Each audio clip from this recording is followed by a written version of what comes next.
Oh, no. Well, there you are, internet. I was just giving you a wee shout. It's Billy Kirkwood back and Watch Bad Movies with Great Comedians. If you've never watched the podcast before, I'd like to give my apologies because you've wasted your life and we're about to potentially waste the next 90 minutes of it as we tear apart a Hollywood flopbuster from 1988. Before I get to it, let me introduce the panel I've got with me. First of all, ladies and gentlemen, we have, and I'm going to go through all the details I got off your Twitter. Comedian, sketch writer, narrative director for PlayStation, with screenwriting credits for League of Legends, Stolen Hearts, Fable, and more. It's Kim Mckaskill! Hey, she got out, but she came back. Nobody's sure why. Next, I'm joined by the kingpin of the Scottish Comedy Festival, resident MC at the Comedy Attic, and his debut solo show is going to hit the Fringe this year. Natural born dickhead. It is our natural born dickhead, Rick Marlin, ladies and gentlemen. And up next, we are. What would happen if a child's toy maker one day wished that one of the brushes in his workshop would come to life? Comedian Chris Thorburn, everyone! A real boy! A real boy, and it does! Look at you. Guys, I would ask you how you all been, but you've all at some point had to sit through Mac and Me. Go fuck yourself.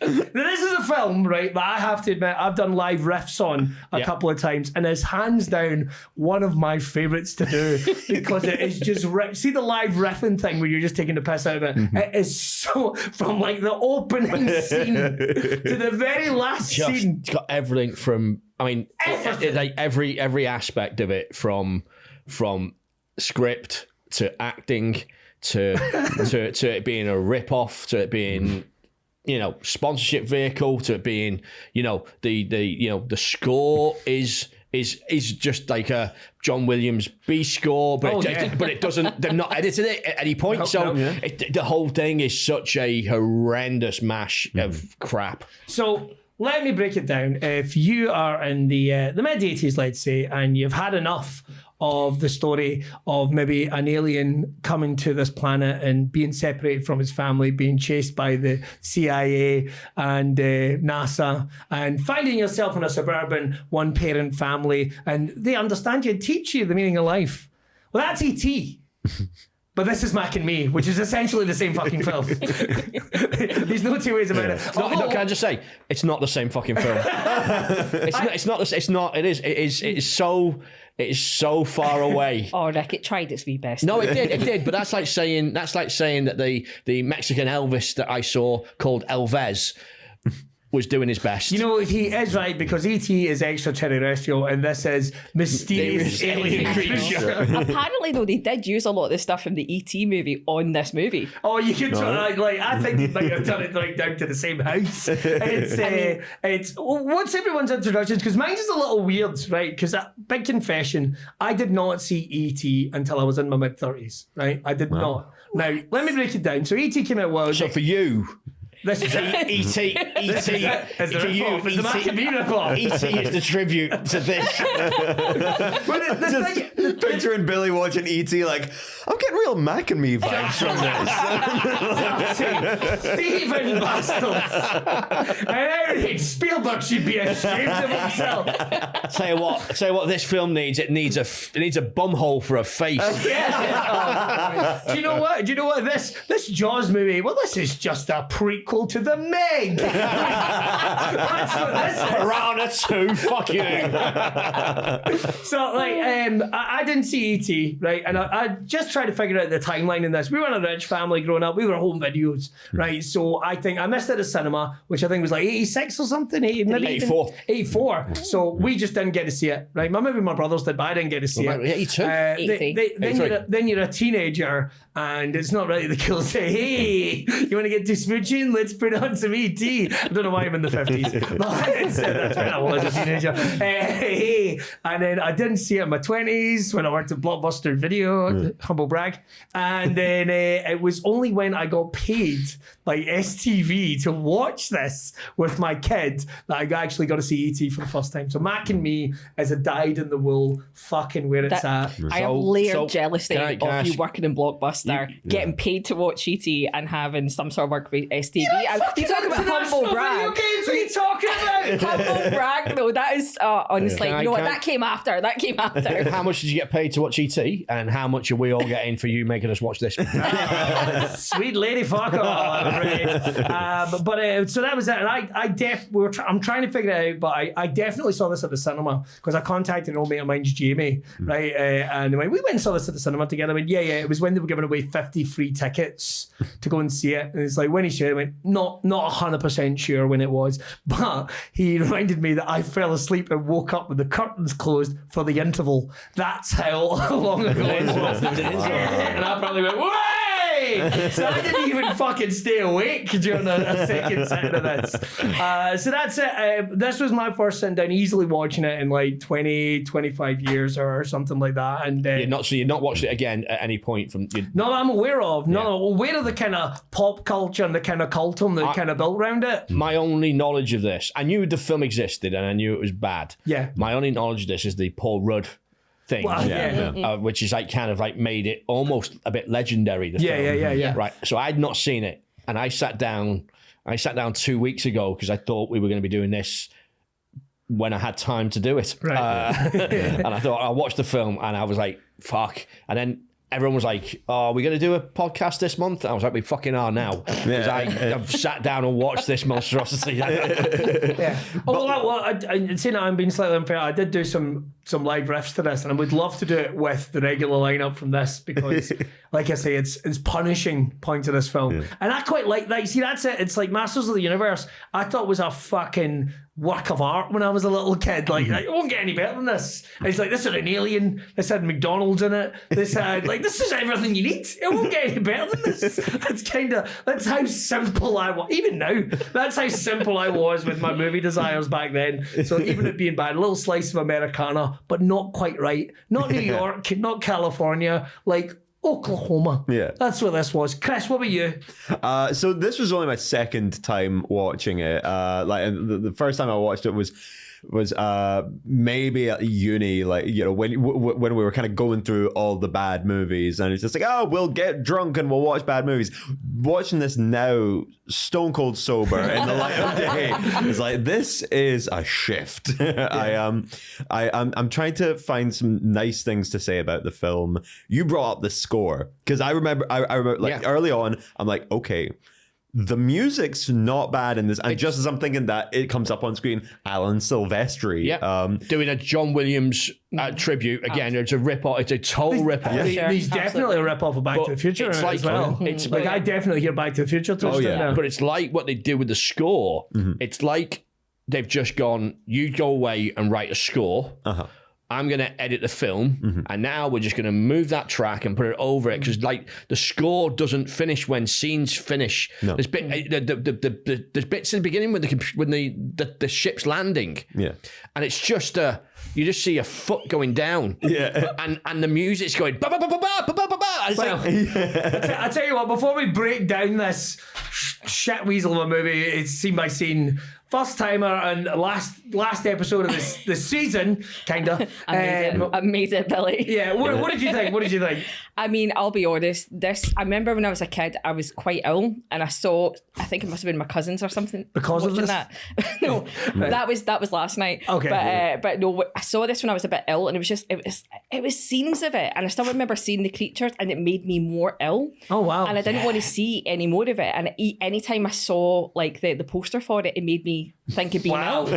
So I'll be honest, Coneheads did the same thing. So I think there's something about fleshy, wee alien-y things that just do not bode well with my tummy. But I did watch it. I know and you've still been, after 20 years of still Pavlovian trained to react to Mac and me. Like I still feel nauseous. Can I say I would love you to write that down in forms as an analogy? Any analogies? Mac and me. But similar to Crystal, when I watched it, I actually watched it again on Freebie because it's free in the name. But with that were adverts, and I have to say, every time an advert came on, I was so relieved. It was like being in the gym and having it. I was coming up for air, everything, like sanity. That is how I was feeling when I was watching this movie. All right, let's take the jump back to 1988 then, when the most bizarre idea. So this film flopped. We're going to get to the fact that this film did flop, which is weird because I thought it probably would have done all right. These days, I don't know if it would. 13 million is the budget on this movie. This film, which is a lot of money back in 1988. This film cost $3 million more than E.T. You're kidding. What?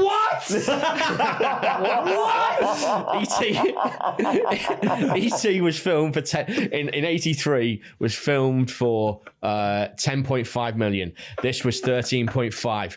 Right.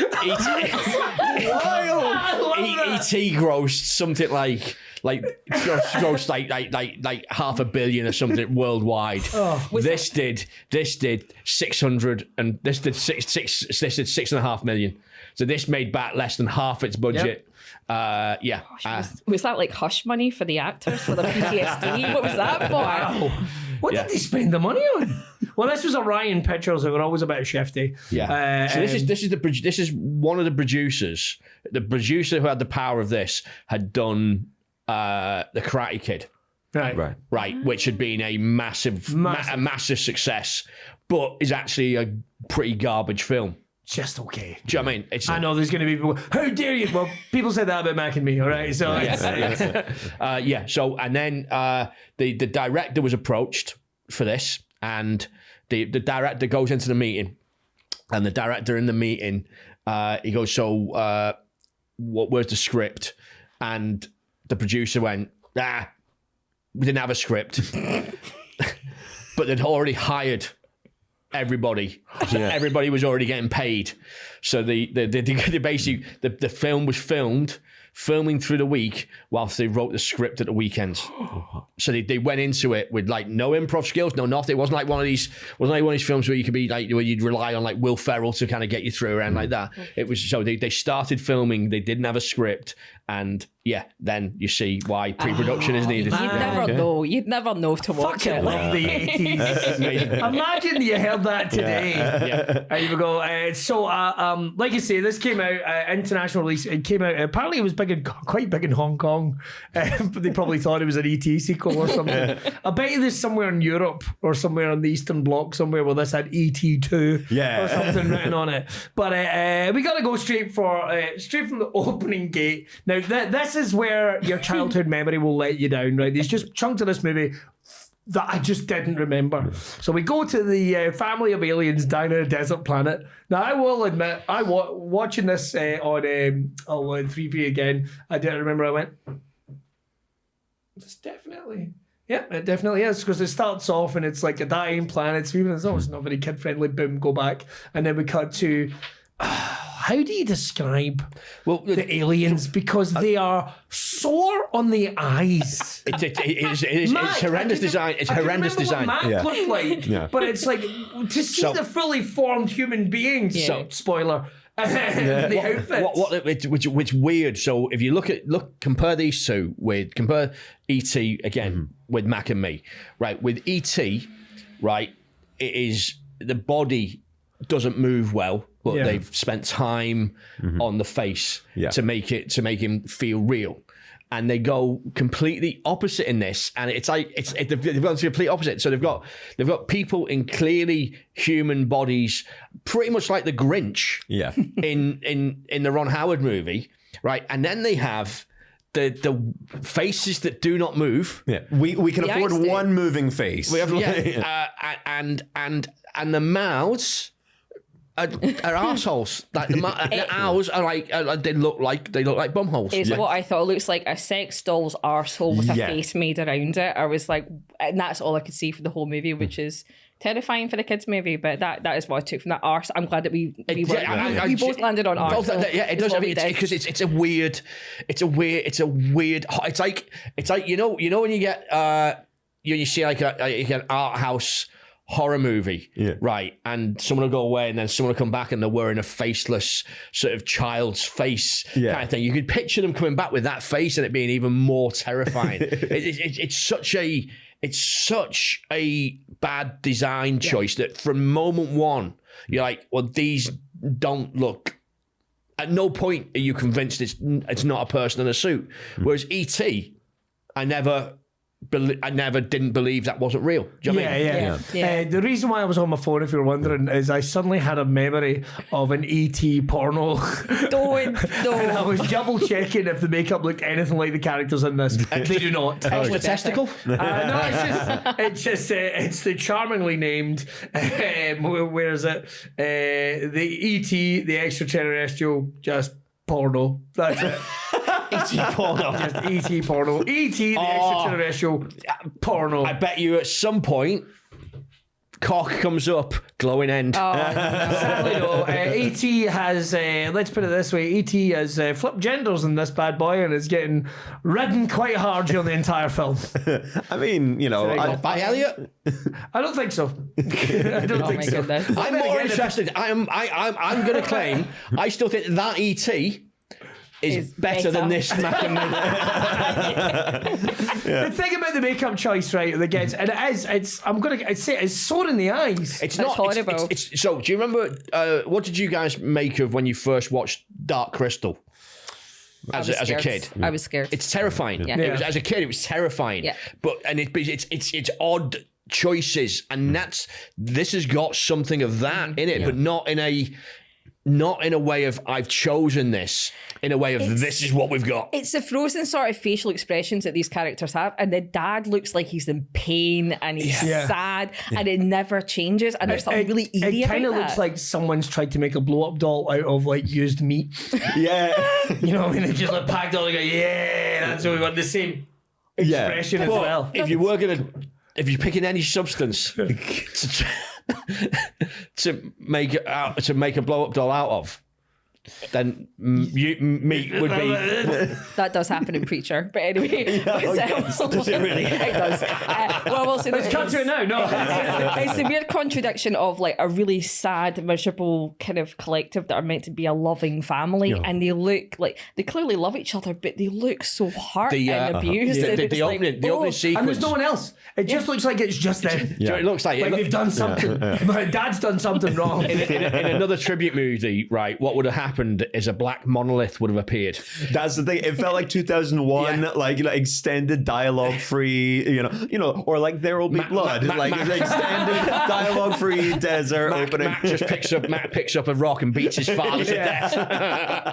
Well, it's funny you should talk about There Will Be Blood because someone has their milkshake drunk. I could have phrased that better. So basically, the family are in search of water to drink through a straw. It's not water. It's not water. Well, apparently, according to it's subterranean water. But that's subterranean water. But it's we'll get into this. Yeah. Because the whole film. We got to come back to the product placement. But the substance in the planet.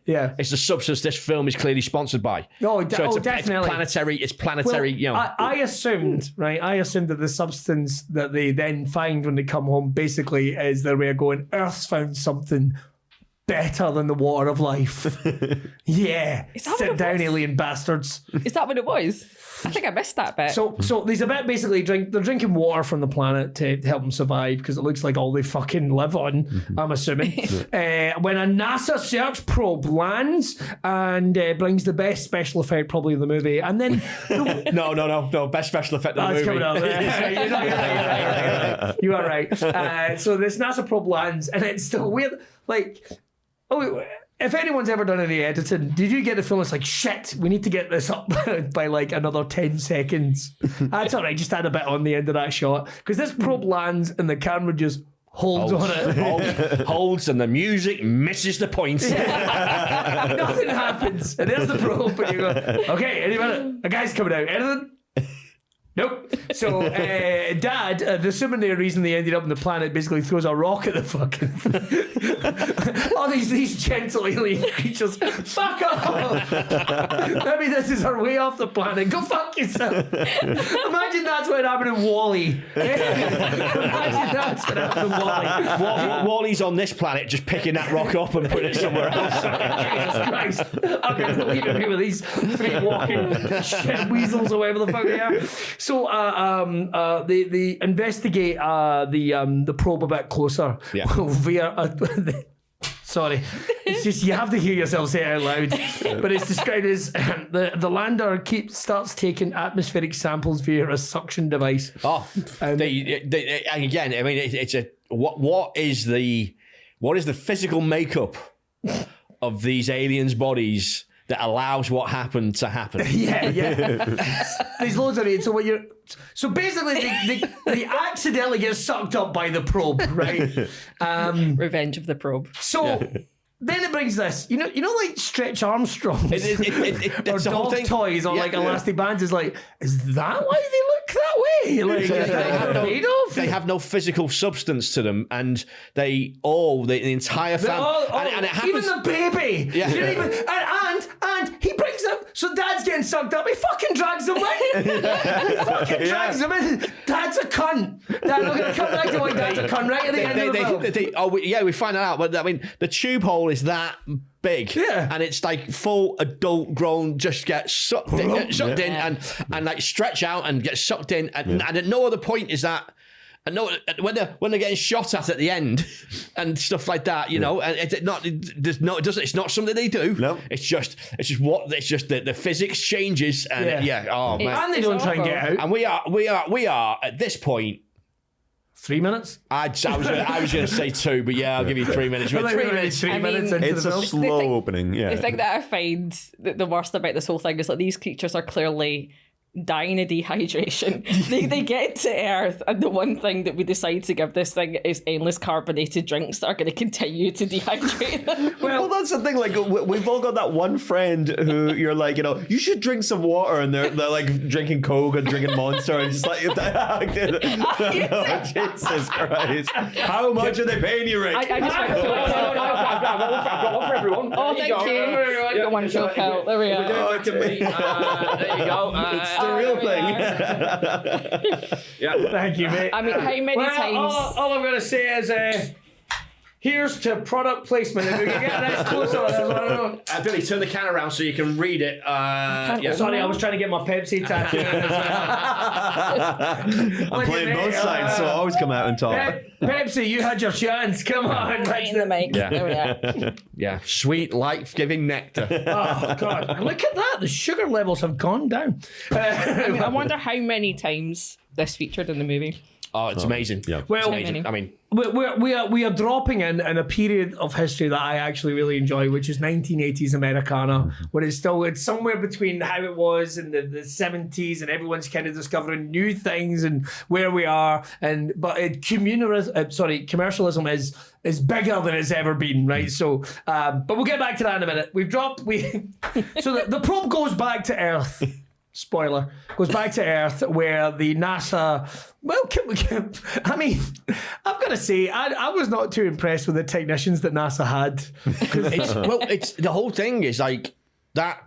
If you look at they set a whole load of things up with NASA. That original taste. Right. It's the real thing, isn't it? They set a whole load of things up with that, like that NASA thing, and they're essentially the, you know, in E.T., they're the guys with the keys and all that kind of, that's essentially what but they're all at NASA, and so you've got no, like, there's no reason for anything to kind of, it just goes, it's just like these nameless characters that, you know, and they set up a head scientist, right, who doesn't appear. Man with beard, who doesn't appear, he appears there, and then he appears at the end of the movie. It's like there's no reason, there's no arc, there's no President anything. of science. We won't see him again until I think it was a total credit to Spielberg though, because he was able to capture that absolute threat of only shooting these people from the waist down, like the keys, the adult stuff. So as a kid, you would watch it and you wouldn't get a personality, you wouldn't get a sense of a human behind this weird CIA agency. You were just like, they're scary, and that's it. Whereas we had a guy that looked a bit like Christopher Waltz for some reason in the background, and then a bunch of guys being like, it's you know, they were scared, and then they tried to capture it, but they didn't come across as evil or menacing or threatening. No, just kind of bumbling. Really, I think is probably the nicest way of putting it. Maybe we don't want to scare the kids. Let's have some bumbles in there. So basically, the panel, they hear a knocking, and one of them this is the thing that bothered me about this. Very early on, one of them goes, "Does anybody hear that?" I mean, I think we should. I don't know if this guy was an actual scientist who had stumbled onto set. And was like, does anybody hear that? Because no one else seems to give a shit. They're not too busy going like, these results are just off the chain. Does anybody else hear that? This goes on for about like a good 2 or 3 minutes before finally this panel bursts open and the entire fucking family come racing out all at once.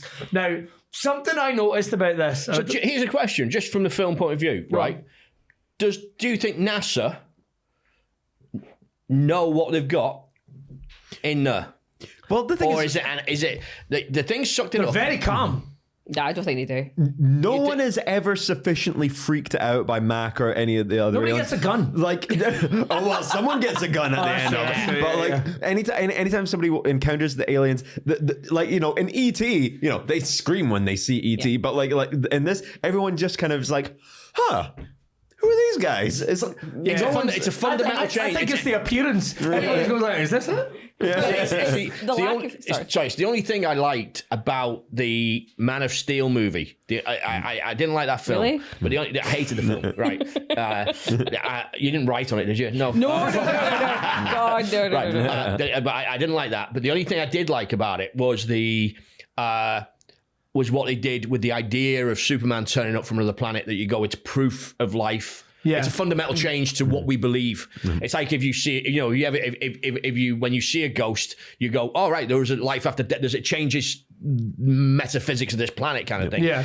Right. And that's there's things running around. Yeah. And at no point is anyone in NASA kind of going, life on other planets exists or anything. They don't do that because it's just this klutzy fucking vacuum thing that sucked them in. Yeah. I wonder if it's just because they are so disarming in their appearance. Like, there's like, what the fuck is that? You know, it's like, even when he breaks the glass, they just kind of go, it does just look like a nude guy. Is that real? That's a mask. Who put the Rhaenyra sex doll on there? And the thing is, the entire family there, and I feel for the actors because I get the feeling they are fucking blind. Right? Because if you notice, and they're going to go, I don't mean like actual full-blown blind. I mean, at least they can't see during these scenes because the mother actress is holding the hands of the kids. Oh, really? And guiding them out, and it's such a disarming. They're not really escaping. That, you know, there's not like and they're tearing out the lights. The whole thing. Someone's having his throat ripped out. It's not like a Sam Raimi thing. They all kind of walk like. They just kind of saunter out. We're in the wrong place. Do you remember? Was it 7-Up used to advertise with Fido Dido? Yes. It's got that kind of like weird fucking. Yeah, they just kind of jostle out. They wander out and they kind of don't. They don't really. They never look like they know what it. I think there's an argument here of I think there's, if you look at this through another type of lens, right, I think there's a huge racial argument to be had here. Wow. When you look at how the film ends, you look at how the film ends, and you have alien immigration, right? And you've got my favorite 90s band.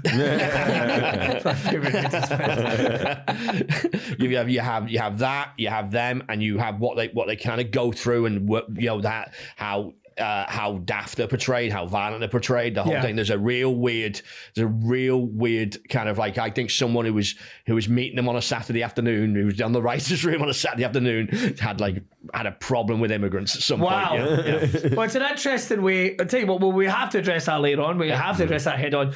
The thing, I think, you know what the little, like, as they're going out, you know what it reminds me of? It reminds me of a family that have accidentally sat in the wrong row at the cinema. Do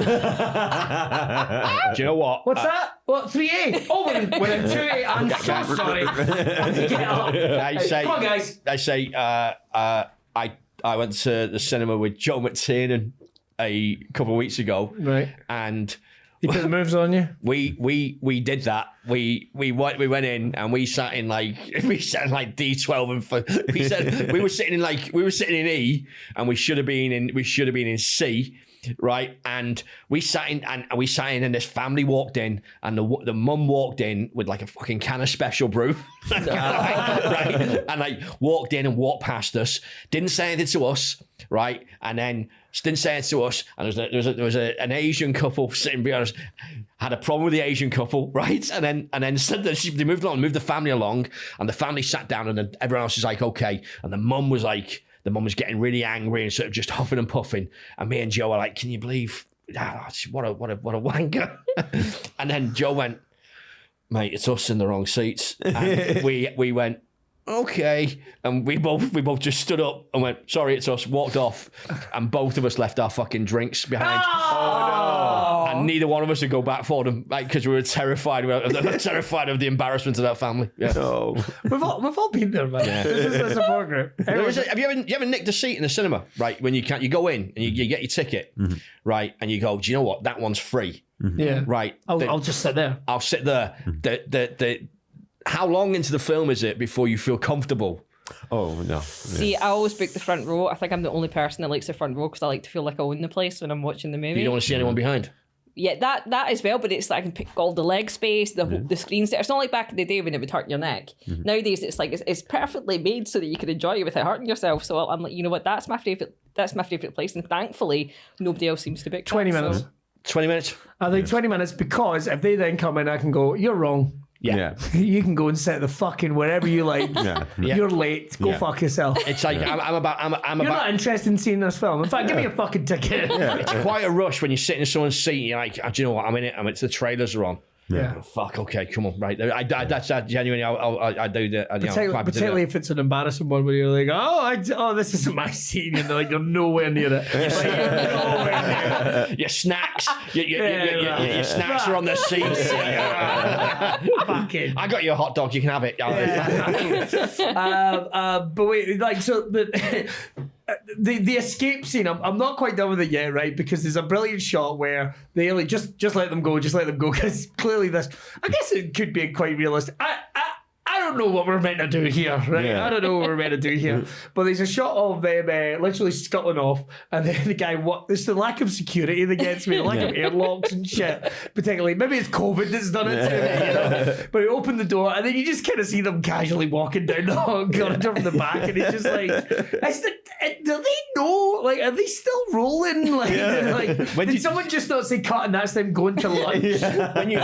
When you take into account, okay, this would have been way. When was the first Star Trek movie? Like 79? Something like that. Something like that. So, yeah. When you take into account, right? When you look at what you got to ask yourself, what is the planet that these were on? Right, because the travel times in space would have been like when they got hoovered up. It should be like now, 4 years later. Oh yeah, that's a point. Those things have been. Oh, poor fuckers. Those things have been locked in a Henry the Hoover. They're dying for a coke. Like, when you look at in-flight drinks, you motherfuckers. just trapped in this basically thing. half up your dad's own arse. He's all the room. I just think that would have taken years to get back from what space travel is. You know? But how do they get out? Well, let's talk about their amazing abilities. Now, we know ET E.T. had the glowing finger. Yep. Now all I can think about is his glowing dick. Thanks, Rick. Had the glowing finger. But these guys are able to manipulate electricity, destroy anything they touch, pretty much as well. And all three of them run into the desert. The smallest one breaks away and hides in a passing minivan occupied by a single mother. And this is where we get to the plot. Yep. We get to the plot. It's like the plot of the porn that's about to come up there. Oh yeah, Mac and me is Mac and me, no, and Mac and me and you. Mac and me. You play your cards right, you could be Mac and me later.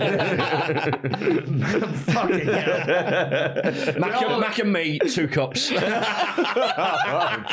all know that's a Chaplin arc. We all know that's a Chaplin arc Kelly used at least once. So basically, this is where we start turning over to getting integrated with a kind of suburban family. So there's a single mother, Janet Cruz. I don't know where they get their ideas. I mean, it's not like there was anything like this in the movie. And our 2 sons, the young son is Eric, who we're going to call Mac. We're going to call me, for lack of a phrase. He uses a wheelchair, and the elder son, Michael, who are moving to a new home from Los Angeles following the loss of her husband. So I will give the film some credit. The kid's actually disabled. That's true. Yes, that's true. Yeah, he had spina bifida, and they put him, put him in the movie. And it's like, all right, He does these bits in the. I'm taking none away from the young child actor. There's bits in the film where he does okay. He's very, very fast down a hill sometimes. Yeah. Like, that's well, a we're going to bit, come to that. you know, But his brother is guy is shit. Like, I hate saying that. He is shit in this movie. The only thing that's the only actor that's worse than the brother in the movie is the little girl who lives next door. like Now she'd been in something else. Had she really? She actually. Oh God, it's going to come back. I to me. tried. I got the fear when I looked it up because it was just a black and white photo, and I went, "Oh, that's bad news." I tried to see if she had died. I don't think she has, but for some reason that's still her photo in IMDb, so I didn't want to look too far. Basically, this film killed pretty much everyone's careers. Pretty much. Like everybody just did. Everybody just did. Like all the actors quit. After this, the director went on to do a film that I watched the trailer for last night, and the film it's an amazing title. Let me guess. Atlantic Rim. Not far off. Right, oh. Bad Girl Island.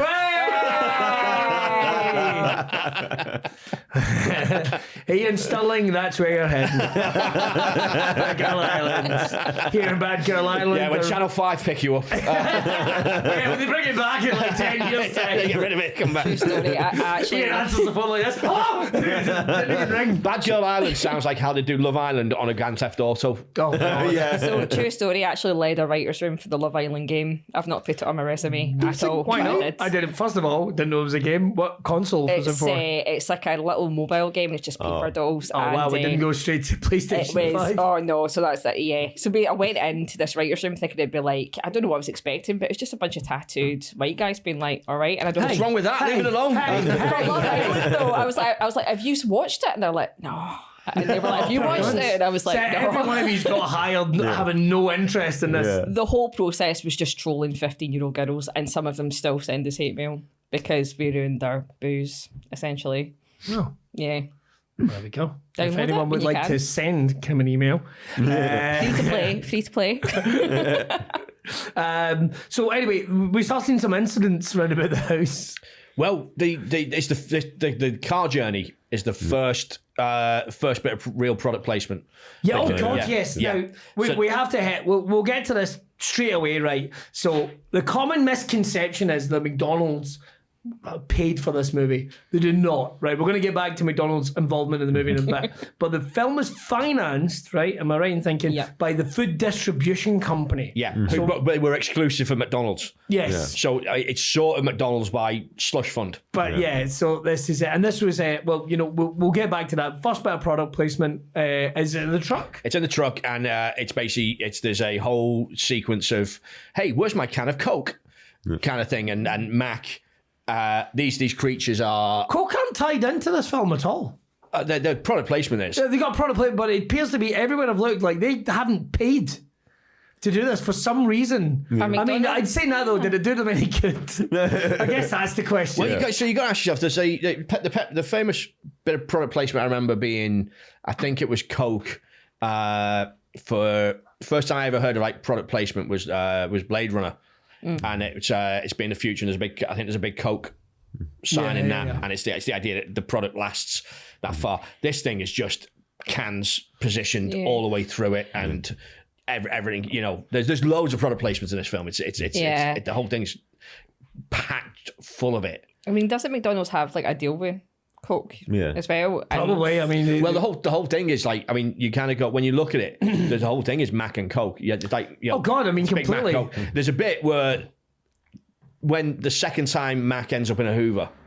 Which is a phrase that you say. Hoover me once, and shame on me. There's a bit. The thing is, you say every time you say the word Mac, I think of Mac Star. Mac Star. Every time. So Mac Star is another alien. Do you know alien Savan, whatever? But he was a comedian with question. Do you know? We're leaving that. Google him. With the amount of shit that came out of his mouth, you'd assume he's got a bum hole for a face. Yes. Just look at his comedy CV, and we'll leave you alone with that. That's for another time. Nike was another one though. Nike, I noticed. Well, it's very commonplace of these movies at the time. But this is the sort of. But these guys are outright on. This is the first sort of. There's a difference between product placements in like a Bond movie where it was always subtle, or something like I say with Blade Runner. This is like up front and center. This is. I must have told you guys. I never told you. Is it Younger? I think it's Younger and Restless. Do you know this? No. I've not told you this. Right. So, Rick, can we just stop randomly plugging things? right. The American soap, Young and the Restless. Right. There are loads of scenes online. They have a deal with Cheerios. Right. Guys, I've got the deal. Right, they have a deal with Cheerios. I got it over the line. So what happens at random points in that, and these are all on YouTube, is people will walk in and go, hey Chris, how you doing in the kitchen there? I'm okay. What are you up to, Chris? I'm just having a nice bowl of Cheerios. Do you know what? I'll have a bowl of Cheerios as well, right? And these Cheerios are great, aren't they? And that happens, right? And then the next scene is, you're not my father. They list like every single grain. Yeah, honestly, it is like it is great. There's 8 multigrains in every single bite. It is that bad. It is that bad. And this has got that about it. Like the whole Mattel. Yeah. Hero, did you realize as a kid when you're doing He-Man?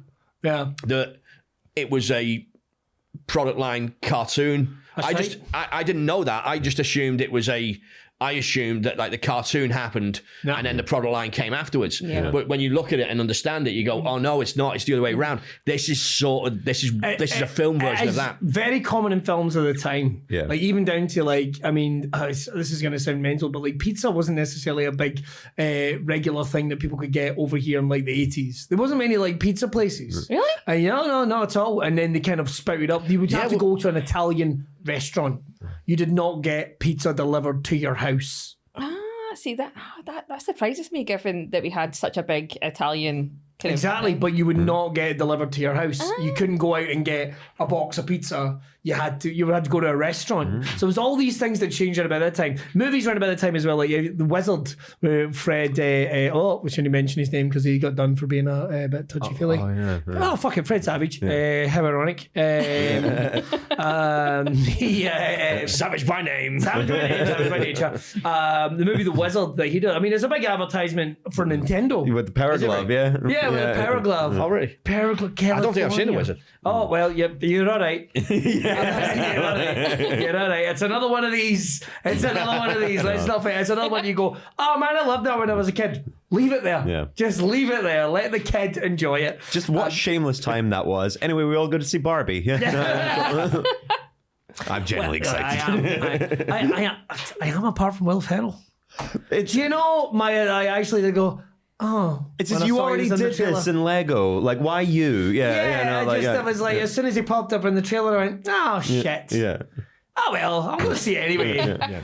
Oh, shit. Anyway, I'm just a bit down on Will Ferrell's work just now. If you could just pick it up, that'd be great. I'm trying to Says nice things about me, though. Yeah, I'm trying to parent trap him and Adam McKay because I think they need each other. Like they do their best work together, but they've split up. Fair. I think that's a fair comment. Let's get back to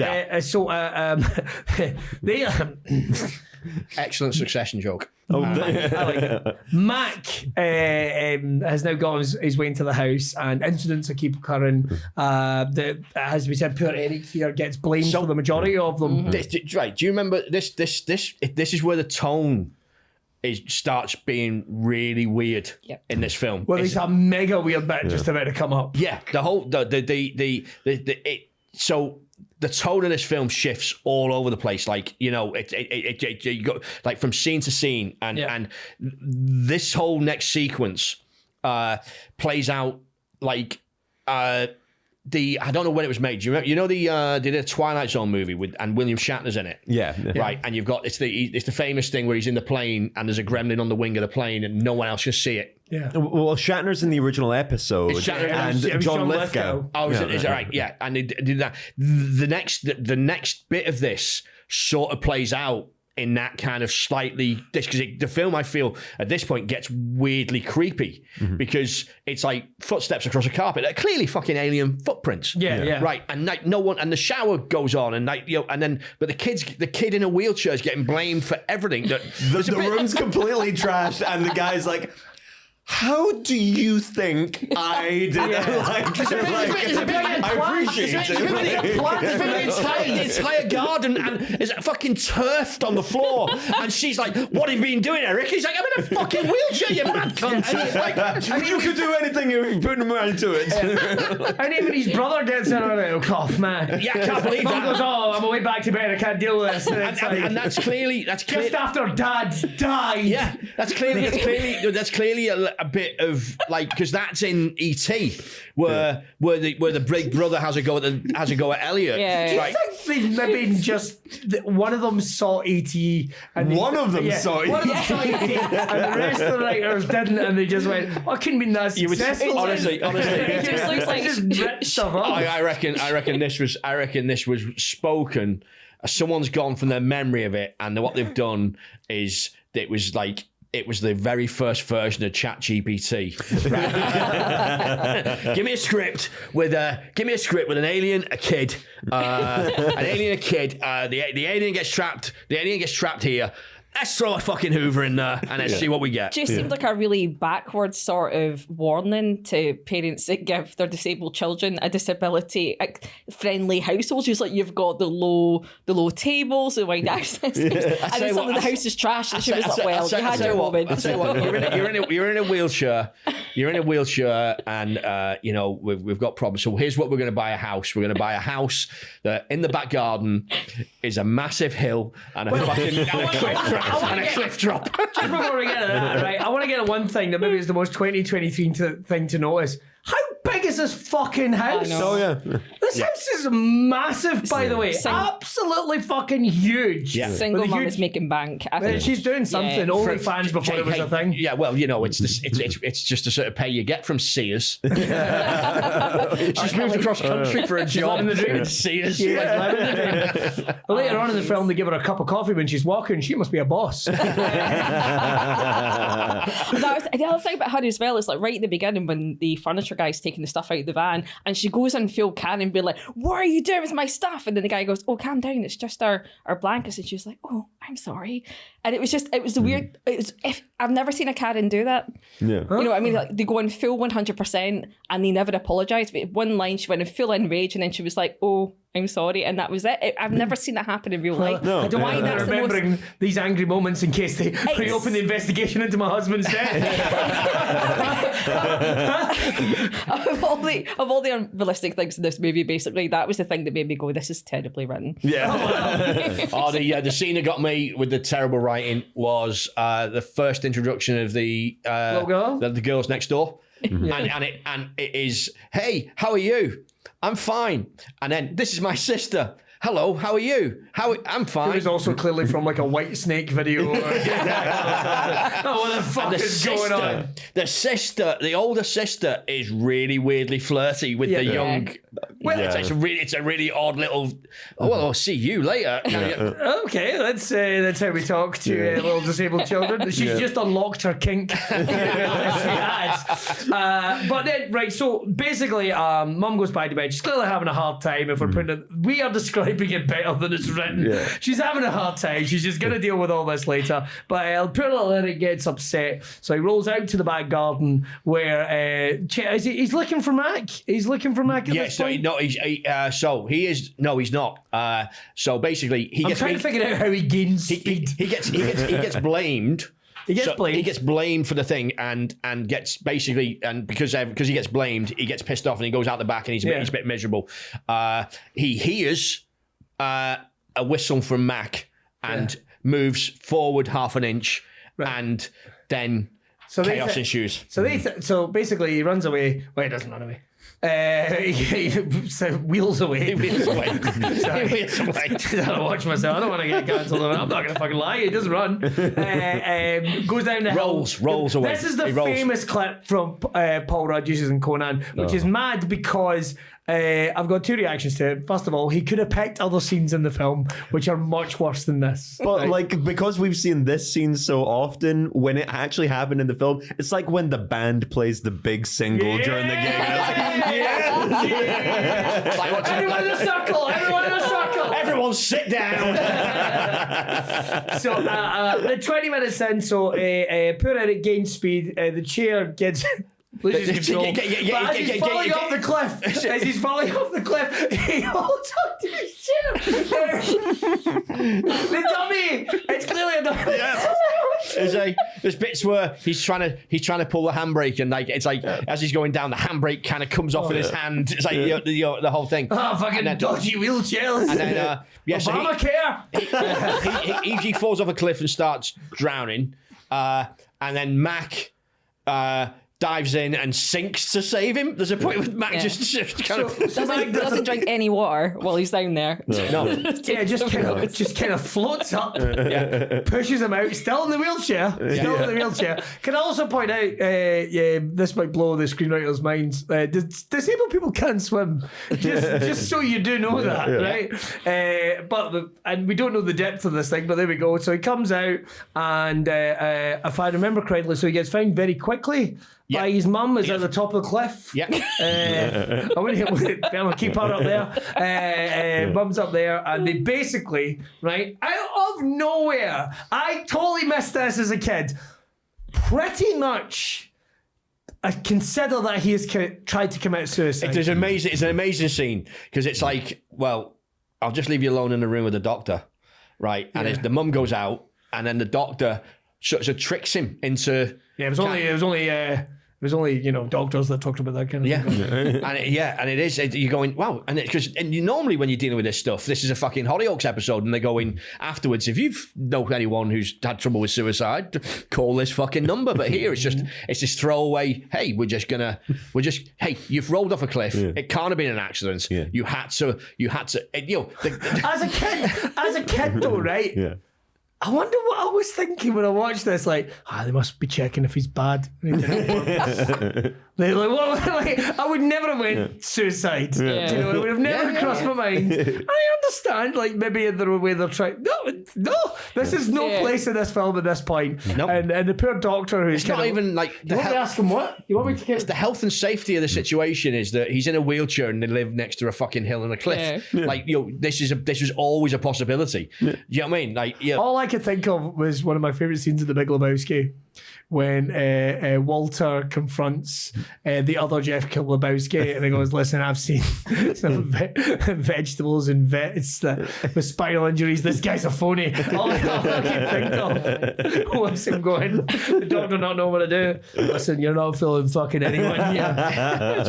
Push him off the bed. Yes! I think my favourite thing about this is he's lying in bed on suicide watch. Everybody's really worried, and his friend next door is going, "I saw exactly what you saw, but I'm saying nothing." I said nothing. Can we still be friends though? For a second, not remembering the rest of the film, I actually got confused with Monster Squad for a second, and actually went like, "Is she real? But like, is she real? Like, just for a second. She does appear. When she appears in the film, her first appearance in the film, she's genuinely dressed as a Native American in with a headdress thing, and there's like, I'm communing, and it's a weird. I'm communing with the Earth spirits. It's a really odd thing to put into a film about space aliens. It's an odd line. They're just trying to show wacky suburbanites at their best. Oh, mate. But anyway, it's sorry. So it's determined that he's at least okay enough to continue on being. Because that's how you deal with someone who might potentially suicide. You ask them a question, if they lie to you and say no, not your problem. Yeah. So it's schizophrenic, they say. That's just as he has. Schizophrenic. Yeah. Well, later on that night, they set a trap with their new friend Debbie. She has a name. She has a name. She has a name. I don't ever remember her being called Debbie, but there we go. The girl next door who has also seen the alien, so they trap him inside a vacuum cleaner. Using what? They lay traps of Coke. Oh, they lay traps of Coca-Cola. Not water. Traps of Coca-Cola Very all over the house. popular. Not water. Not electrolytes. Yeah. No, exactly. What was it? And it's this shit's on that space water I've been guzzling down. I'm guessing what they were sucking from the planet was insulin. Yeah, cartilage. Isn't even a planet, it's just a giant knee they lived on. When they feed him the Coke, like one of them says something like, this must be like the water that they have on his planet. And so you're like, right, so there are just like puddles of Coke like on this planet. Someone's just occurred to me. There's a scene that we missed, because when we say about it being odd in terms of the ratcheting up of the way this goes, there's a point where they're in the house. And Mac is these aliens are a bit of a dick. Yeah. Like they just steal things and they right the way through the whole thing. But there's a bit where the kid's got his head next to a wall and like Mac is drilling through. Yeah. Yeah. And then I don't know how the physics apply. Then like he rolls towards the door and Mac, it turns into the fucking Shining, and as Mac with a circular saw chops through the door, and it's like, "Here's Mac!" Right? And you're just like, what's going on? And again, the kid has no reaction. He's just like, huh. Yeah, and it's like, and then you're like, okay, then when they get back at that, Mac's fixed everything. And you're like, how? That's a new fucking door. That's an entire new. Also, carpentry is not listed as his powers at any other given time. A fucking joiner in the family. I am delighted. He's the new man of the house. It's almost it gets really kind of like poltergeisty kind of, with like these things coming through. Yeah. Well, I can think of another carpenter who came from another world. Wow. Who's that space joiner? It's my brother Karen. Karen. What you don't know is Thanos was a Kraken joiner. You don't know, it's never mentioned at any point, but you actually look when they go after the big click. He's got some Kraken spice rags. He would, right before his head's chopped off, but you like the place. He would change reality, but he'd change reality, but you'd have to wait, and he'd do half of it, and then he'd never come back and fucking finish the job. You'd have to get his it's going to cost. His brother, Davey. How much is it going to cost? Everything. half the population of the universe. I've already paid that to your brother. So what do you want me to do? That's the price. But anyway, so they managed to trap him, and the vacuum cleaner actually malfunctions the entire neighborhood. Everyone is remarkably calm about this. But after the alien is released, Michael, the big brother, has now seen Mac. Yeah. But then this is the bit where, so he's in the Hoover, right? Yeah. He's in the Hoover, and this is and they feed him Coke. I don't enjoy the animation when he's drinking. See the little animation? They burn the thing alive. They kill him. like to start with, like because like when he's trapped in a, She actually said, "Oh, I think they hurt him real bad." it's like the hills of ice, like you real bad. E.T. would have ended. Yeah, imagine it ended like 30 minutes in with a big brother just whacking him to shit with an axe handle. No. Drew Barrymore just playing with E.T.'s guts. And they've just cut the parents going, "Hey, oh no, we have to cover this up." She's done it again. We're gonna have to move again.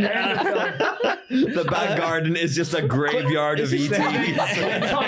Tommy Lee Jones turns up and goes, "Look at this blank." End of the movie. Men in Black, the prequel. Drew Barrymore's operated by a little dog. Put a face back. But it's the whole thing of like, how do we get the alien out?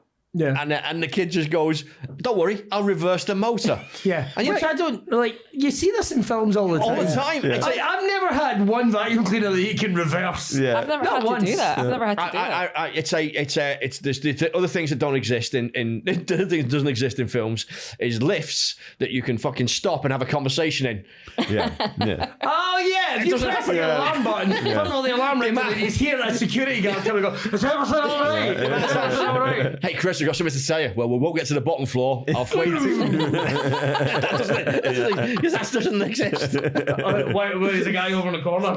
Yeah. Fuck you. We're just gonna have a quick chat. And say something important. The other thing is that when you're in your house on your own, people just don't knock on your door without phoning first. You don't just turn up at mine, knock at the door, and I go, "Hey, buddy, come on in." I'll be like, I am not a fan of that. Like, I am not a fan of anyone ever doing that. What do you want? I'll probably, if you're welcome in my house anytime, right? Yeah. But if you suddenly turned up, probably the first words out of my mouth was, "What's happened?" Yeah. And then there a body in the car? And then you pad me down for a wire. Okay, everything seems to check out. And you're looking for a zap. Come on in. Don't tell him. Don't say the words. As he starts passing post-its across the table. In the same way, in this movie, there's a moment where they get a phone call from the neighbours just asking, "Is the boy ready to go to the party?"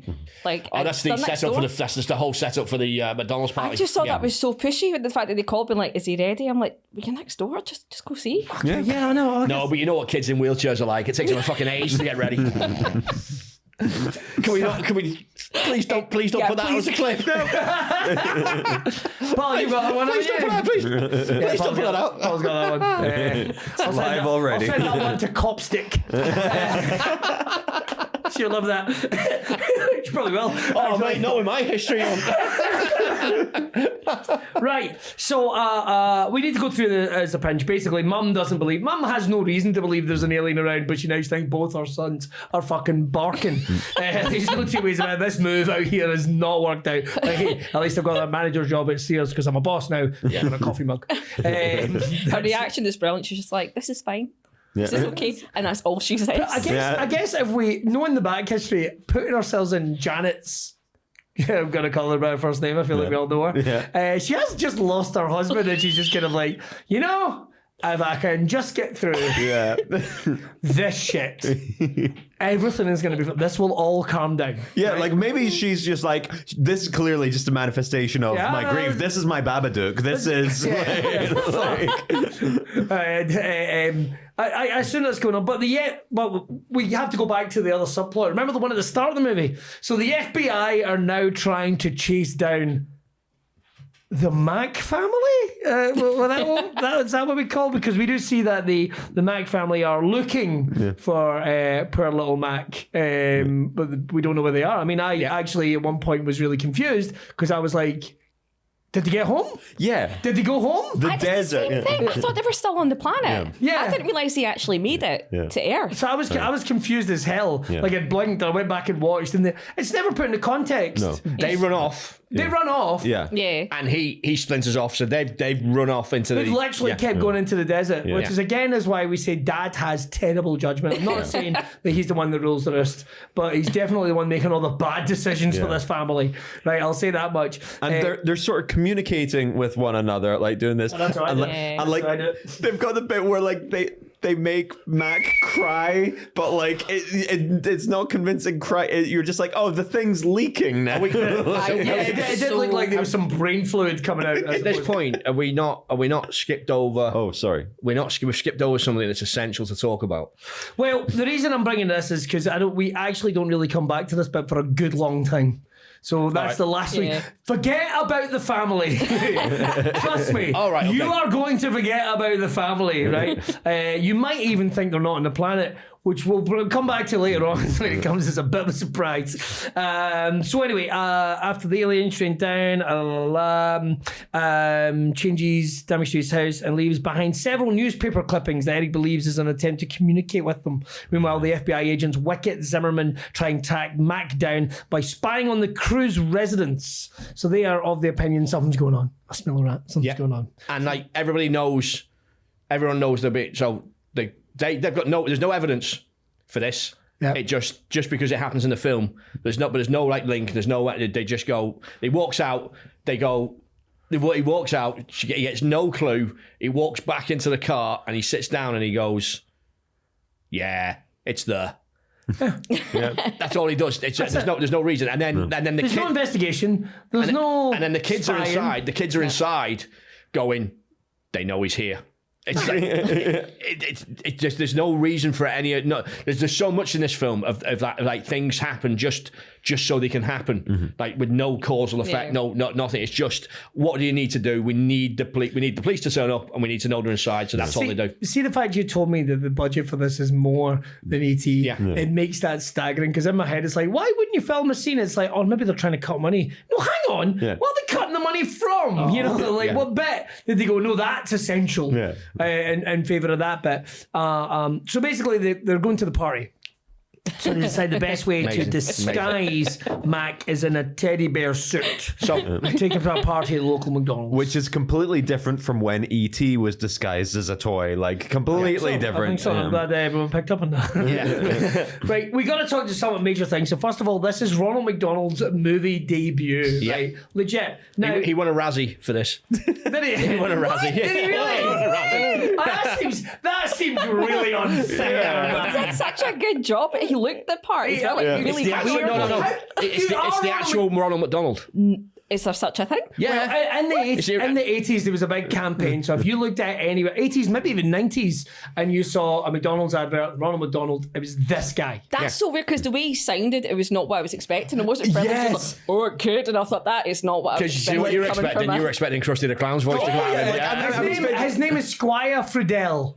Then I can't believe anything. I'm not even making that up. Squire Friedel. Is it really? He was Ronald McDonald. Wow. For the longest time, I was like, Ronald McDonald is mute. He is like a mime. It's like, but if he is going to talk, you think he's going to go, hey, kids. And instead he goes, hi, Eric. Say hi to your mother for me. Okay, like, I'm trying to It is almost like he's kind of going, I am a classically trained actor. Is it Alan Rickman in Alan Rickman's character in Galaxy Quest? It's like, I've done Shakespeare, you know. We even both found the same clip online. So they put out trailers for I went down to such a you mean down a Macamee rabbit hole. Oh my God. I even found there's not a Macamee theme park. There's not a Macamee theme park, but I found a failed theme park in South Carolina, the Hard Rock themed theme park that was open for 6 months. Oh wow. So they spent $400 million on it, and they're like, oh my God, it's amazing. Anyway, back to this. But the thing is, it's literally a trailer. It's him sitting in a chair. This is the Ronald McDonald, Squire Friedel. Hi, it's Ronald McDonald getting ready to make my feature film debut with my little friend here, Mac. And it's like, what the fuck am I looking at? It's like Dr. Troy McClure kind of thing. It's like, hi. He's reading the script. He's reading the script. He's sitting on a director's chair. There's I'm making my film debut. You're not. Ronald McDonald is Squire. Know your fucking place. It's bad, isn't it, that your film debut is like you're an actor playing a character who's in a film. Like you're not even the character in the film. You're not like Can we can we check the credits? Let's see if Squire's done anything else. No. I want to know whether the credits are Ronald McDonald as himself. Yeah, is it or is it Squire? Yeah. It's just like his gravestone. I wonder if he's done the same thing. He stopped being Ronald McDonald in 1996. Oh. Yeah, he hasn't worked since. He's 80 now. Fucking hell. Oh, boy. Yeah. Sorry. Well, what did you want me to check? I want you to check if in the film, does it say Ronald McDonald as himself, or does it say, does he get a credit? No, it's Ronald McDonald. It's Ronald McDonald. Credited as himself. He's not even in the film. Oh man, that. You know what? He signed He signed it like a bad contract. Honestly, as that happened, right on his deathbed, right, he'd have said Mac and me, and then he'd have dropped a snow globe. And in the middle of it is a chicken nugget. There's a little chicken nugget. And then there's a whole reporters night. All the Hollywood reporters trying to work out what the fuck happened. See, that was nostalgic for me though. Those parties though, because McDonald's is where you went as a kid. Well, I gotta admit, this is completely alien to me. Yeah. Like I never went. Ironically, I never went to a birthday party at McDonald's. I didn't know anyone. I don't know if that happened. Did you go to one? Oh, loads. I think Really? I must have went Did to Ronald like McDonald ever turn up? No. Well, what the fuck, man? This is a big occasion. The goodie bags were the best bit about it though, because you got these little transferable tattoos. I mean, it was all McDonald's characters, but it was a tattoo, so you felt really cool. And you got a frisbee and a couple of kids, things. Tattoos aren't cool. I was really happy. I was Get a tattoo as soon as you can, kids. It shows your parents everywhere they went wrong. That's my advice for me today. Yeah. Hey kids, teardrop on the face. What threw me about this one though is like they had like 2 members of staff in this entire birthday party who happened to be dancing and singing and not working for the entire day. well, this is what the reason I was asking is because I never went to like being a dad of 3 kids going to parties and all that, but I don't think McDonald's do this now. They've sort of transitioned away from that kids area because they were getting a lot of stick about because the whole model was get the kids in and then we keep them for life kind of thing. The whole model line. It sort of worked out that that's sounds like a so they had this party in one of the biggest fucking McDonald's in the world. Like you say, they've got dancers there. That McDonald's is actually a training unit that's just used as it doesn't serve customers ever, and it's used as a training unit and for filming. That's all it's ever used for. Wow. I want to go so bad. Me too. I want to go. Imagine just watching someone really fuck up a Big Mac. really fuck it up. You just know it's the same cheeseburger that's been there for 20 years. It's still probably been passed around. You know, McDonald's have gone, but do you know in Japan you can get a McCheese and it is literally 50 slices of cheese and nothing else. Nothing else in a bun. Oh, really? Yeah, 50 of the fuckers. I'm just imagining what like McDonald's training day must be like. You know, Hamburglar just handing you a McFlurry laced with crack, just like here, have some of this. They don't need crack; they got trans fats. During this, there's a massive dance routine. It starts off. It turns up and there's street dance happening because it's the 80s, and that's all people did. Yeah, the movie Breaking is happening. Yeah, and then it goes into so at least the stuff outside looks like an 80s dance movie kind of thing. Yeah. On this moment, it just goes into this choreographed. Yeah, Bollywood section. It's like if it was the using it really is a distraction on the FBI agents. Yeah. Hey kids, get out of there! How are we going to get out of here? 1, 2, 3, 4. Wicked and Zimmerman who are just kind of like, whoa!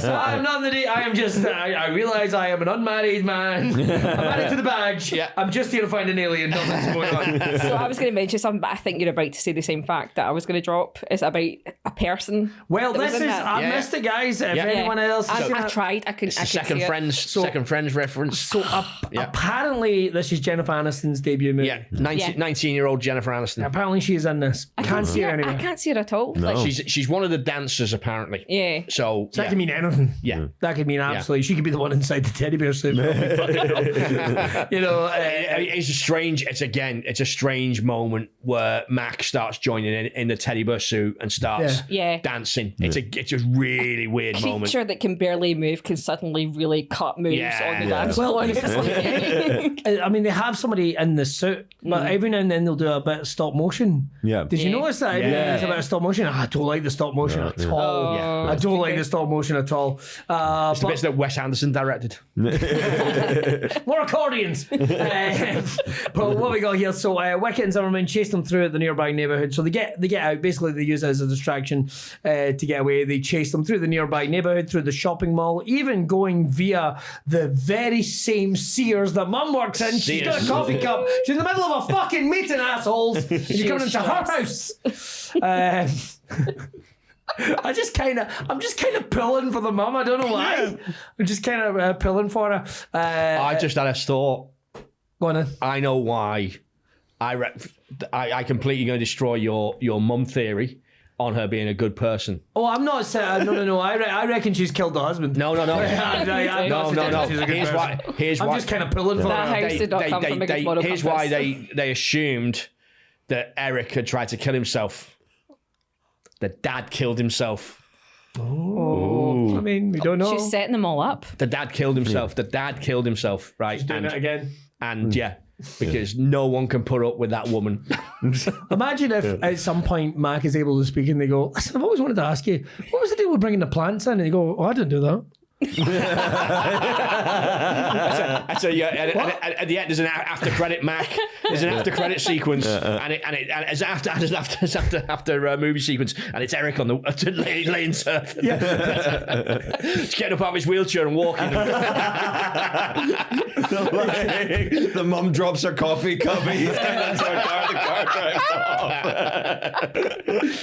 off. So Eric and Mag managed to run away with. They're rescued by Michael and Courtney via I don't know. It's a chase sequence of sorts. It's very odd because the mum's running as well at one point with the FBI guys. It's like wacky fucking races. You grab him in the wheelchair, which is a move that do you know that way you go like, I wouldn't have tried that. No. Well, I mean, that kid didn't let go of his wheelchair when he's fallen off a fucking cliff. There's no way he's going to get off it, but he's getting to the back of a transit van.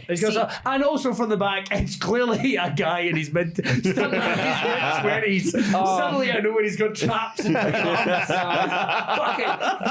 it down the road. There's an amazing bit in I love the film The Princess Bride. And there's a bit where they're going, where the stuntman's going down the hill, right? And it's the woman going down the hill. Was it Robin Wright Penn? Is it Robin Wright? Yeah. Right. She's going down. She falls down the hill, and then you can, as she's going down the hill, you can see it's just a guy with a beard. No, but that moment when he gets pulled into the van, I honestly thought it was my hangover because I was resentfully nearly crying when the alien was crying, and then I had this ultimate feeling of fear when they were going to pull him in the van. So that's just confirmed to me that it wasn't just a hangover, that was a really bad move, because he's going to fall out the van. He's going to fall out the van trying to pull this big lump of metal and this child inside. I'm thinking like the brother's like, I don't know, the brother's like, 12 stone soaking wet maybe, if you're like I'm not sure.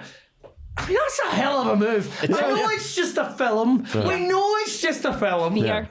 But it's another one of those like, well, he just fucking pulls him in. It's the hero moment of the movie. And nobody at any point goes, how old's the brother meant to be? Yeah. Like, what are we talking about? So he's got a driver's license, so he's what, at least 16? 16, 17 at a push? Yeah. He is running on the adrenaline of a young man that might get his whole... Well, there it is. Filled of young, dumb, and very full of cum, we assume. It is his one personality trait. That is very true, actually. It's the one character trait they've given him. What is it he says at the start of the film? He says tell me about her. Yeah, he says your hormonal hero has arrived or something. And I've never heard a teenager refer to themselves as hormonal. I don't think anything he said in that entire movie. Why would you roast yourself in such a horrible way? Where you go, hey, it's me, Johnny Shitpants. Walking in.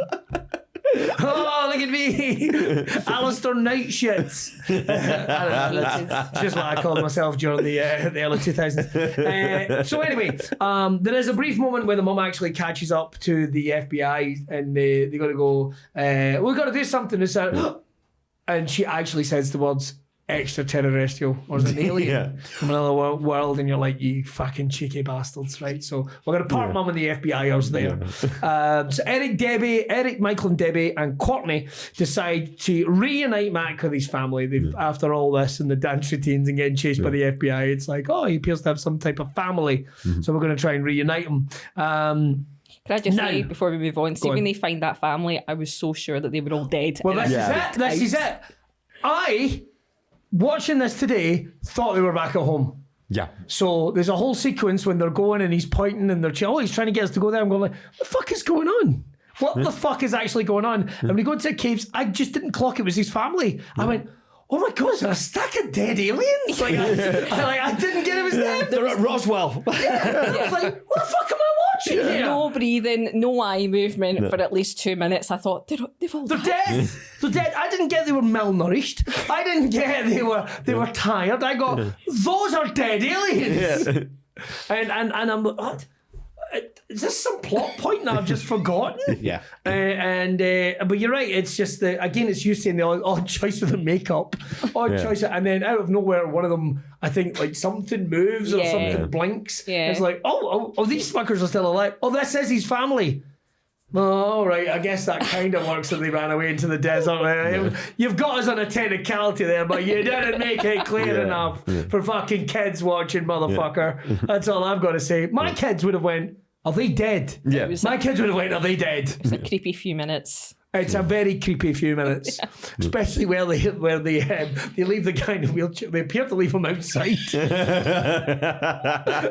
You guys just go and leave me the keys. You know what I mean? I don't know. Is he going to try and run away? Again. Is he going to drive the car away? I'm sure it's mobility ready. Anyway, I don't know. Moving on. So anyway, they figure out, of course, he likes Coke, so they go outside, get 2 cans of Coke and rejuvenate the family. When Dad wakes up and throw him from his heroin stupor and appears to go fucking mental, they think. Yeah. But he's really just a bit scared of everything that's going on. He's delighted his boy's But back. he's got no face to tell you he's scared. But The whole thing is like doesn't have. Can they close it? I just want to know, like, is there another wee mouth behind it? That they can Well, if you close? so have a look. That's not the face that he has. Yeah. That's It's a not different this mouth. motherfucker smiling. Yeah. That's a different mouth. That's like a different mouth. Furby mouth. Yeah. Yeah. And it looks like he's smiling at this. Well, he's looking at him. I don't like this poster. The eye line's off, which really creeps me because it looks like he's looking Well, down. not fairness, while the he's eye looking line was across. always fucking off. Yeah. And also, they've given Mac a glowing finger, which never happens in the film. That's an ET thing. There is electricity. They do have electricity. Oh, of course, yeah. No, you're right, you're right. There is What electricity. you don't know is this is him actually being fried. He's getting big trouble in Little China. This is him getting fried. Is that meant to be their hands in the middle? Yeah. Is that I what think that so, is? yeah. Ah, okay. I should hope so. Oh, God. You never know. At this point, they're making a little sky China. That's my favorite Bond film. Sky China. Sung by Adele. That's a phrase I didn't see myself saying. But anyway, so they get to the aliens. The group stops. Anyway, they rejuvenate the family. The group stops at a gas station and goes to a nearby supermarket where everything goes to shit. This is where the film gets fantastic. As soon as the alien gets a gun. This is an amazing bit where you just go like, "Oh, these aliens are dicks." I was like, "There's a." Oh, they have no idea what's going on. These are gormless idiots. Yeah, they just so they stop at a like a what is it? It's a diner kind of stroke like 7-Eleven type thing. Yeah, kind of yeah, place. yeah. Stop at that and they're obviously they're wandering around. So they're stopping to go and get some Coca-Cola. That's Yeah. right. right, But you and then can't the wait. aliens would get restless. You can't wait. And the aliens don't understand physics, obviously, because they just start stealing Coca-Cola from they start stealing Coca-Cola from the biggest Coca-Cola stack I've ever seen. I mean, that doesn't happen. People do not make pyramids of Coca-Cola. They do not. That's a real film thing, yeah. Just like people setting up like pyramids and stacks of like things in shops. Boy, I sure hope a chase scene doesn't happen today. It's the religious symbolism. It's the cardboard boxes in an alleyway kind of thing. Yeah. It's like normally you see the shop worker just putting that last one down. Oh, wow, that's been a long 12 hours. So basically, Mac's dad steals a gun from the security guard. The police arrive and a shootout takes place in the parking lot. Because basically he's just waving this gun around in the air. He's not even really fucking holding it. It's the amount of times that the kids say, he does not understand you, and they just continue to go. But again, it's also one of those things where no one is shot by accident. Nobody, like, in this day and age, he would have got gunned down. He would have got gunned down. Yeah. But instead, he just kind of drifts away with a gun in his hand. So, I have no idea what's going on. They seem to be leaving. Do we follow them? This scene, there's two versions of this scene. Is the one with the gun him down? Yeah. So basically, there's two versions of this scene, because obviously what's about to happen is, in the version that we've all seen, is that the police fire at the 7-Eleven and it blows up because it's the 1980s. Yeah. Wow. Right. That's what happens. Okay. Now I'm beginning to see where the money might go. And then Eric is killed. Right. That wasn't the original cut. There's an international cut, which you can find apparently, and the building doesn't blow up. It's just the police shooting a disabled boy in the chair. They just got him. They just got him down.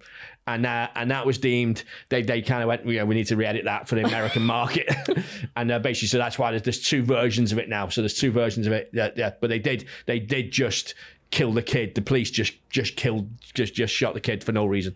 The director's like, I was really trying to say something about brutality. Jesus fuck. I'm guessing it was meant to be like an accident. Was that no? There was a shootout. Yeah. I think that's where you kind of go like, are they trying to say something about race here? Like, I'm not sure what we're even looking at. It starts getting so clunky. Yeah. It's as if someone's went, we need to film the entire rest of the film tonight. we've got one night shoot. We need to get it in. Yeah, we need to get this done. So anyway, what happens is the Mac family use their powers. Oh, Eric is injured. Yep. Caught by a stray bullet. Once Wicket and Zimmerman and Janet arrive in the helicopter, Mac and his family use their powers to revive Eric for his saving his life. The United States government, and it is as quick as this. I want to make this clear. Like, I'm like, it's from one scene to the next. Yeah.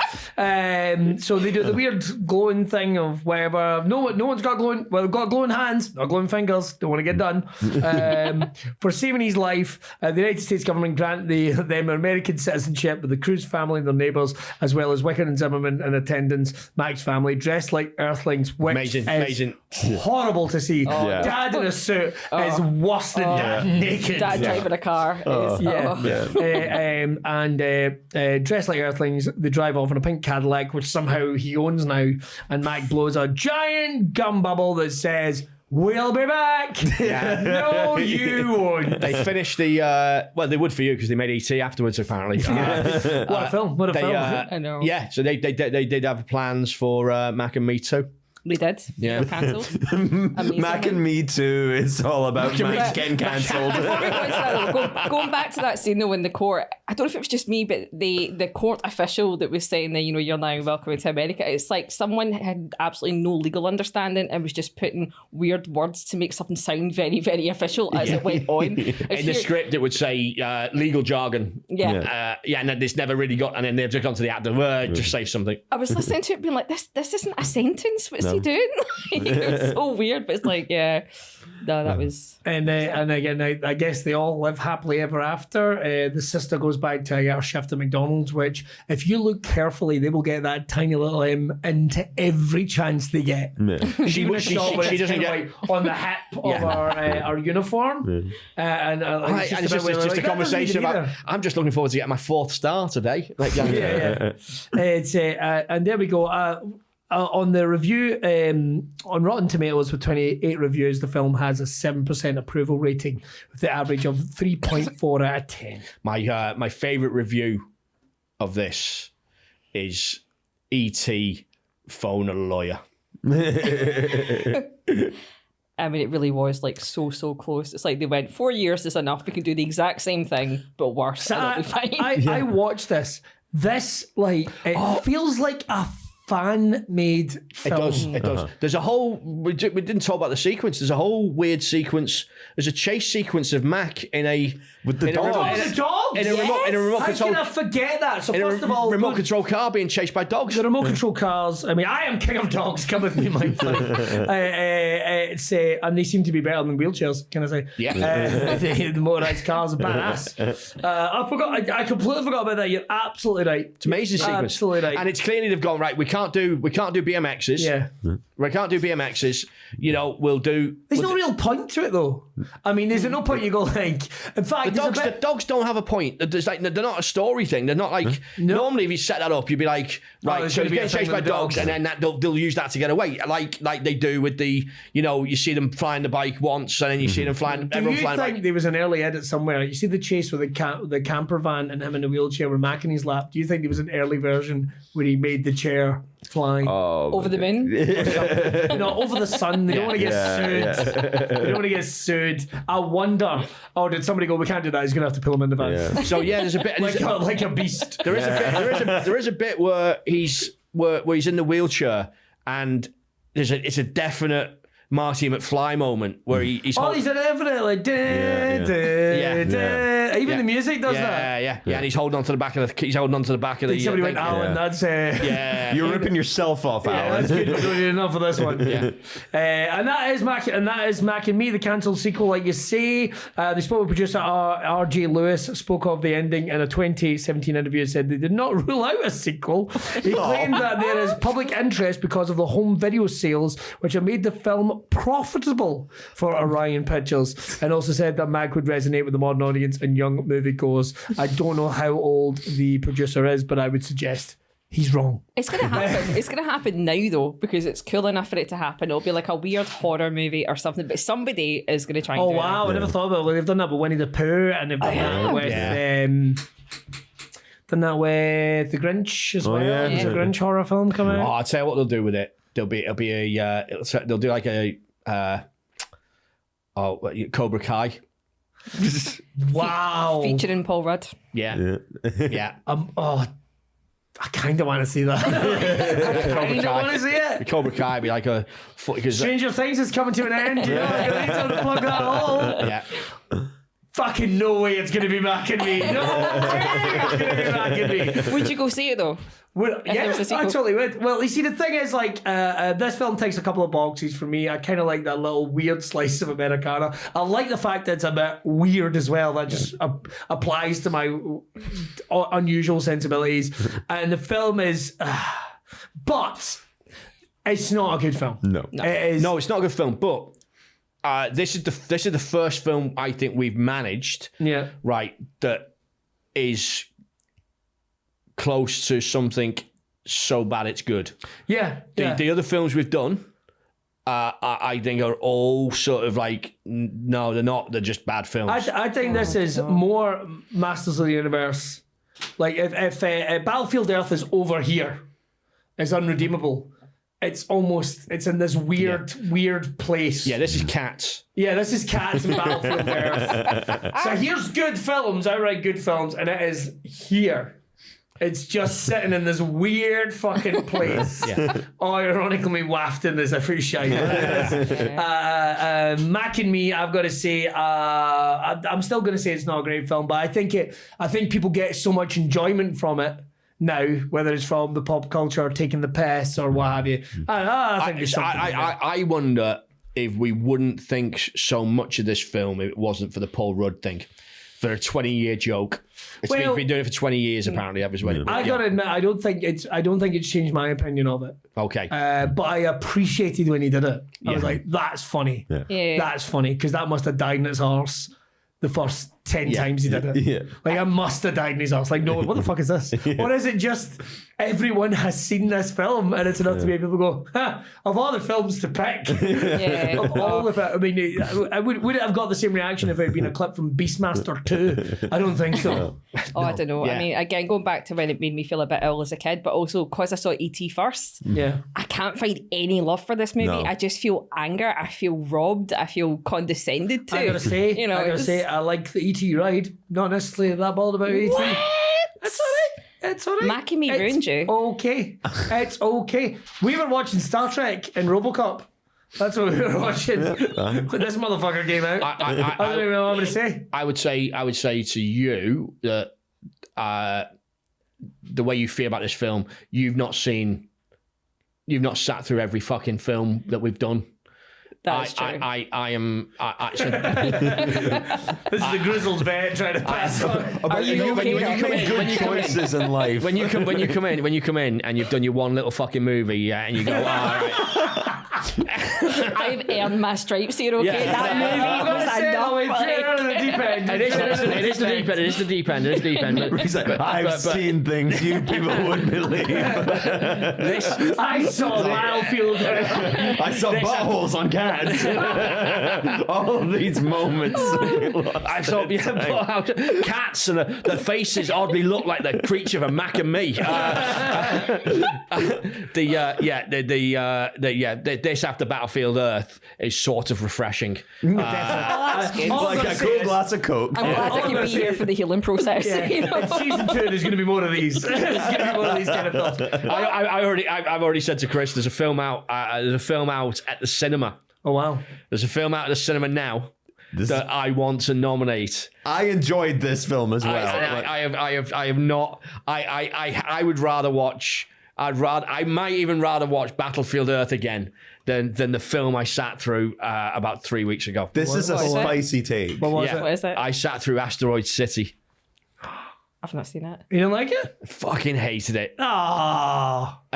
Honestly, just the most annoying, like deliberately annoying. Like the film, like Wes Anderson's just trying to go, just laughing at me because he's took my fucking money. Right at the end is a little bit for Rick. Yeah. God damn it. Well, I'll tell you what, we will get back to season 2. I think we're probably going to be hitting about October, so I think we're maybe thinking about kicking off with like 4 weeks of Halloween or something like that. We're gonna be back very soon. But that's all for season 1. Thank you if you've watched. Whatever you are, we do appreciate it. We're going to be launching our own YouTube channel, well, the archive episodes very, very soon. And make sure to check out everyone that's been in the panel. Chris Scott is missing, up on a mountain somewhere. So fuck him. Don't check him out. Don't check him out. Kate Hammer, I think she's on the other side of town. Boo. And but let me talk about the real comedians that I have with me tonight. First of all, make sure to check out Kim Mckaskill. What's the best people to find you, Kim? Twitter.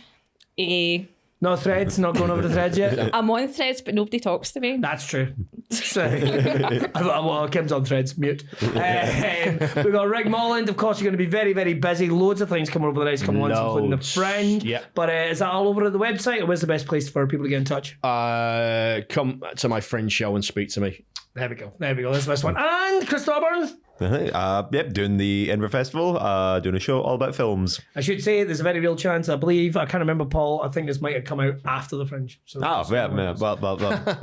Catch me on Twitter. In that case, do not come to my Friend show and talk to me. Twitter's still a thing. And of course, you can check me out over at Billy Cowan on Twitter or LinkedIn, Linktree/Billy Kirkwood Comedy. That's probably the best place of doing it. All the shit's there, including this. We're going to be back with a new season very, very soon. And we appreciate you watching. This has been Watched by Movies Great Comedians. See you later. Bye-bye.